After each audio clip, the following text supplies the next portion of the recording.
বাংলাদেশের রাজধানীতে আয়নাঘর পরিদর্শনে গেছেন প্রধান উপদেষ্টা ডক্টর মোহাম্মদ ইউনূস।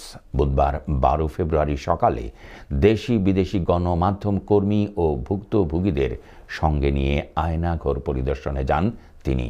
এর আগে গত 6 ফেব্রুয়ারি বৃহস্পতিবার উপদেষ্টা পরিষদের সভায় সিদ্ধান্ত নেওয়া হয়, দেশি বিদেশি গণমাধ্যম সহ প্রধান উপদেষ্টা ডক্টর মোহাম্মদ ইউনূস আয়নাঘর পরিদর্শনে যাবেন। আরেক তথ্যে বলা হয়, 2014 থেকে 2019 সালের জুলাই পর্যন্ত বাংলাদেশে 344 জন ব্যক্তি গুমের শিকার হয়। তাদের মধ্যে 40 জন ব্যক্তিকে মৃত অবস্থায় পাওয়া যায়। 66 জনকে সরকারি হেফাজতে গ্রেফতার অবস্থায় পাওয়া গেছে। যারা দীর্ঘদিন গুম থাকার পর ফিরে আসেন তারা গুমের ব্যাপারে মৌনতা অবলম্বন করেছেন। ধারণা করা হয় এসব মানুষদের গুম করে রাখা হয় আয়নাঘরে।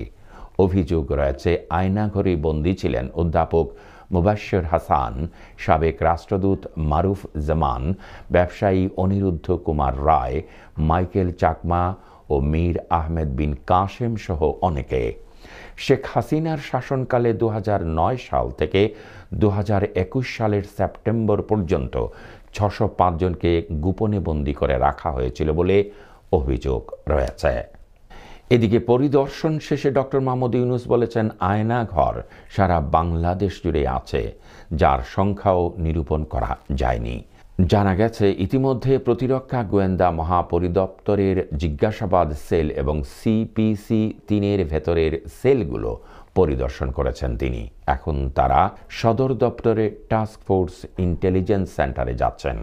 ডক্টর মোহাম্মদ ইউনূস বলেন, এরকম ইন্টারোগেশন সেল, টর্চার সেল সারা বাংলাদেশ জুড়ে আছে। সেগুলো শুনলাম আজকে। আমার ধারণা ছিল যে এখানে আয়নাঘর বলতে যে কয়েকটা আছে তাই, কিন্তু এখন শুনলাম আয়নাঘরের ভার্সন সারা দেশ জুড়ে আছে। কেউ বলেছে 700, কেউ বলছে 800, সংখ্যাও নিরূপণ করা যায়নি। কতটা জানা আছে, কতটা অজানা রয়ে গেছে। তিনি আরও বলেন, নৃশংস অবস্থা, প্রতিটি জিনিস যে হয়েছে এখানে যতটাই শুনি অবিশ্বাস্য মনে হয়। এটা কি আমাদেরই জগৎ, আমাদেরই সমাজ? আমরা কি এটা করলাম? যারা নিগৃহীত হয়েছে, যারা এটার শিকার হয়েছে, তারাও আমাদের সঙ্গে আছে। তাদের মুখ থেকে শুনলাম এটা কিভাবে হয়েছে। প্রধান উপদেষ্টা বলেন, আইয়ামে জাহেলিয়াত বলে একটা কথা আছে। গত সরকার সর্বক্ষেত্রে আইয়ামে জাহেলিয়াতকে প্রতিষ্ঠিত করে গেছে।